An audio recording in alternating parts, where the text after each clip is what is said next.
Morning guys, welcome to ASFN. I'm Wesley Peens and I'm here with Sean Lavery once again for a bit of tech talk. Thanks Sean. Wes, thanks once again. Once again.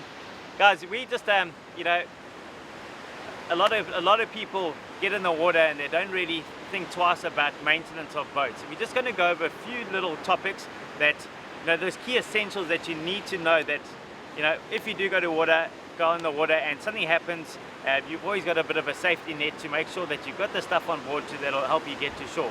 Sean, how's the chat us through that, please? Yeah, Wes, you know, it's a question that we often get asked, you know. General boat maintenance is far more important than any other maintenance on your boat. And we do what we call a top to toe. And it's basically goes like this. You start from the front of your trailer. So you'd start at the tow hitch. Yes. Make sure it's not worn. Make sure it locks into place properly. If you've got the old pin guy, make sure that the pin goes in properly. Yeah. Go up to your winch. Make sure your cable's not frayed. Make sure that the hook is correctly hooked onto your vessel. Make sure that it's locked into place properly. If you're going on a long trip, obviously, hook it up. Make sure that everything is done there. Then, moving along the boat, make sure that there's no cracks underneath it. It's just a general check that you need to do from time to time. And then you work your way through the boat, and then obviously you get to the nerve center, which is the engines at the back. Now at the back you've got your steering. Obviously you always check the bolts, make sure that the bolts aren't rusted, make sure that your trim and tilts and your steering is well lubricated. And then obviously your trim and tilts, make sure that the stems are well lubricated so that it all works well. And then always make sure, top, that all your safety gear is up to date, because that is going to save your life when you're out there. So is there any equipment that you would take with you on the boat just in case of failure and that you could solve actually on the boat?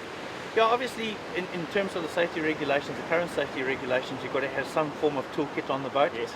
Just a pair of pliers, a couple of spanners for the nuts and bolts that are on your thing. Yamaha and a lot of their motors supply a toolkit with it, and those sort of stay on the boat. Then simple things, a screwdriver, a can of Q20, an extra pull start rope, things like that. Simple things that can get you from A to B. Alternative steering. Make sure that alternative steering works. Make sure that take your boat to the dam one day and try it out, see how it works. Because there's no use getting out there and then trying to figure it out. And often guys say, oh yeah, you know, this, that and the next thing, and it all happened so quickly that I couldn't do anything. Exactly. And it's because they don't know what to do. Yeah. And you know, I think a lot of ski boaters, or a lot of boaters in general, because they've been in it for so long, they don't expect things like that to happen. You get complacent, don't you? Correct. Yeah. And the day that it does happen, that's when the problems start. I'm a big fan of kind of knowing the vessel from front to back, as Sean was saying. And Yamaha especially are one of the groups that you can actually go and take your boat to any one of the dealerships, and they can give you first-hand guidance of what to do.